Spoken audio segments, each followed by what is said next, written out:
you so much for joining us. Pleasure. So this is really, really amazing. And I mean, I think we're all in the room, we're very inspired by you. So I'll jump straight on to the questions. So you're a serial entrepreneur, and you started when you were very young. You were just 17 years old, which is amazing. So after creating several successful business endeavors, you embarked on an innovative philanthropic journey and founded the EPIC Foundation. So how did this happen, and why did you come about doing this? So thank you for having me, and you are just a very special eventee. So thank you for this energy.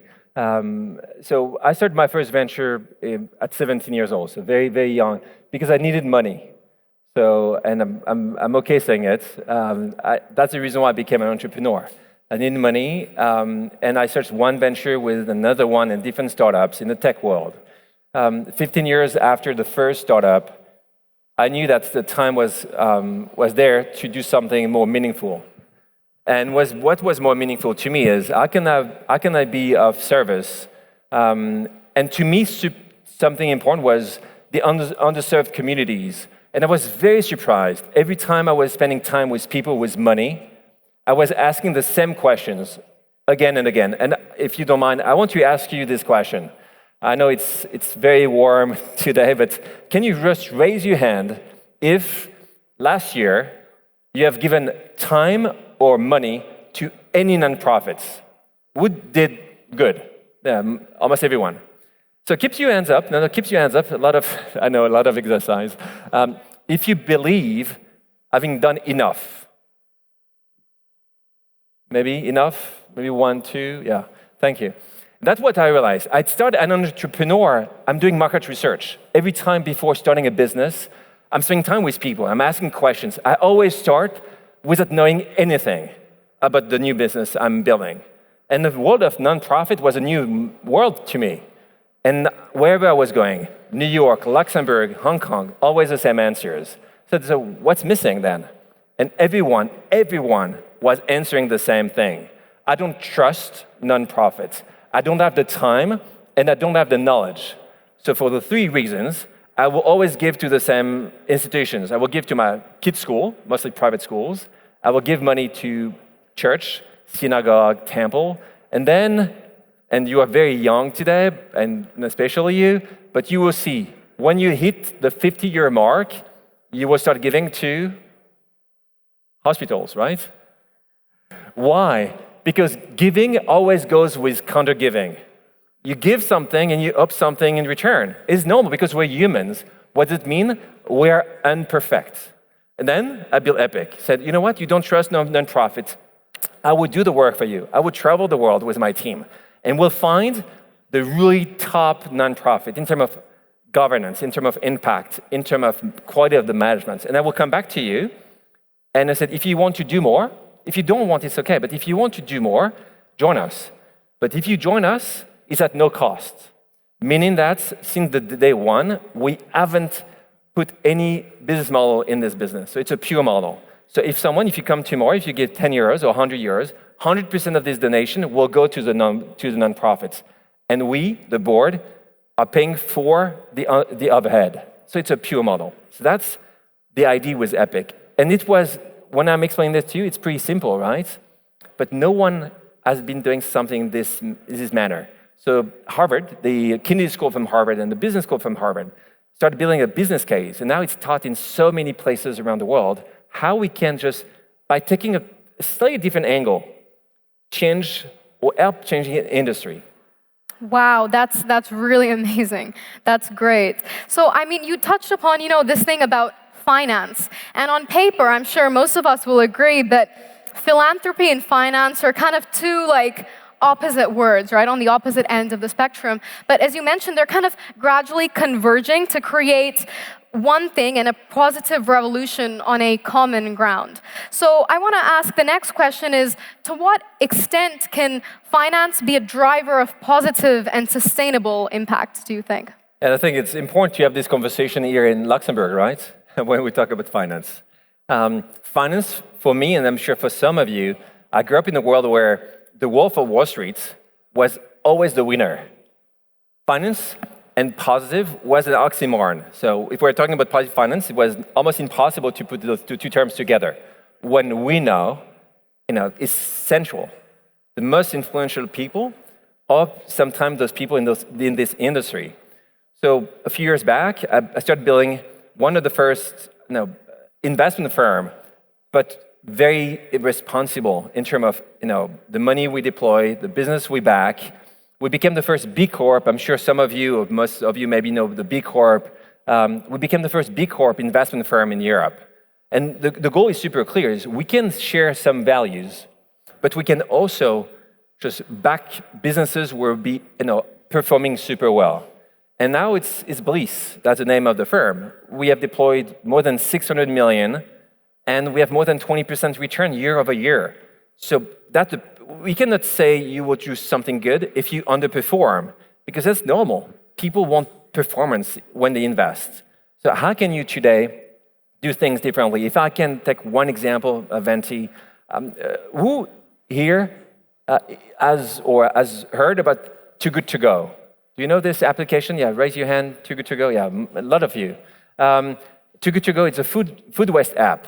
So built out of Copenhagen, it's a B Corp led by a woman. Now they are in 17 different countries. And last year, it's a business we started 6 years ago. They were making more than $150 million of revenues and cash positive. So building something around food waste. So that's the proof. You are able to build businesses, not in San Francisco always, not in New York, in other countries, and you can also outperform others. So it's doable. And more entrepreneurs, and I know some of you who are entrepreneurs will become entrepreneurs, is doable. We can do something that will be very successful in terms of bottom line, but also very positive for the community or for the world. This is really, really inspiring. Wow, this is just great. So, we have talked about your innovative approach to kind of the finance world and making it more positive, which I completely agree with you on that front, and I think it's very important. And so I kind of want to shift a little bit. Last year, you created a new ed tech called Infinite to support students from underprivileged backgrounds in their access to prestigious universities by providing a unique student loan offer. So can you explain how this project came about and what are you planning to achieve with it? Yeah, so another question, if you don't mind. Who went to undergrad schools? Can you undergrad, post high school? I know. I'm sure most of you maybe grad school as well. In most cases, when it's not in your country or even in your city, it's hard if you don't have money. So if you can get to Oxford or Bocconi or other schools, if you don't have money to go there, you won't go. You even won't think about this. So usually when you talk about social injustices, there's a big one at 0 when you're born, and the other one is at 18. Because if you are the best students in your high school, and if you don't have the parents that can offer you or pay the tuition or the housing and the food, you will never go, even if you're the best students, to Oxford or to Harvard. And it's not fair. It's something that we should change. And then 3 years ago, I said to myself, I've heard about the scholarship for all my life, and I've always hearing the same thing. It doesn't work, it will never work. I said, let's try maybe something different. So I went, again, knowing nothing. I started with conversation with people, with deans of many different schools, with scholars and with governments. The model is the following one. So Venti, you say, I want to just back the top students from his underserved community. And starting now, I will pay 17 grand a year for the undergrad school. But it will be interest-free loan and with no guarantee attached. So no banks, as you can imagine, are doing so. So no interest and no guarantee. But it's not a scholarship, it's a loan. What does it mean is you will tell these amazing students that the minute he's out of Oxford or you name HEC, they will have to pay back, but they won't pay back a Venti, they will pay back an evergreen fund, and then will finance the next students, right? I can see you just nodding. So what we have done, we have reinvented the Ponzi scheme. Remember the Ponzi scheme? But now it's a positive one. But that's the same thing. we kickstart, we put some money in, and then even when I won't be on this planet again, and it will come, the model will still, survive. And more, and what's the best of everything, those students are beneficiaries now. The minute they start paying back, they become philanthropists. And this is important because, it's a balance of life. So that's infinite. Wow. Can we just, he's done so many projects. This is just so amazing. Can we give him a big hand just for that? That's so cool. That is great. So, just a quick question to sum up. I know that you're wearing the Olympic Paris 2024 Games. Very cool. I actually visited Paris last year, and they have the rings on the tower. Very beautiful. So, as we all know, the next Olympic Games will take place in Paris this summer, and you're actually a board member and ambassador of the Paris Olympic Games. So, grafting onto existing initiatives like this one, how have you managed to apply the impact to the games, and what makes these games different from previous years? Some of you have bought some tickets or not yet? No? Raise your hand, a few? Yeah, not enough, I think, not enough. You should be coming. You should be coming. It will be, it will be very special. 8 years ago, I joined just the community. It was a bid at the time against Los Angeles. And our goal was to maybe build something different from other games. And then we say, maybe we should be the first who are putting really just, not only impact, but what would the impact on the environment, but what also the social impact, and how can we just deal with the things? Because in the past, when we're talking about the Olympic Games, was the number of medals, is the number of winners, and they said it could be something different.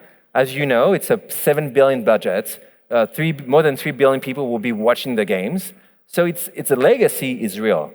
And then we built, at the time, it was a bid, and we were presenting everything to the IOC, and we built a lot of different offers or a lot of different examples where how can we just, at the core of the game, putting some real social values. And I can give you a few examples. For the ones who bought tickets, hopefully you saw this. When you're buying tickets, and for the ones who will be buying tickets tonight, you're able to see that you can add €2 to your ticket. And what are we doing with those €2? You know this, Aventi, but we pool this money, and then we'll invite people, again, from the underserved communities, but who are big fans of sports, but who will never be able to pay this ticket even at €60, €100, or €250. So it's a scheme. It's what we call the stand and the new stand, because that's what we're doing at Paris 2024. But we're not doing this with one venue. We're doing this across the venues on 13 million tickets. And that's something that no one else has been doing something like this in the past.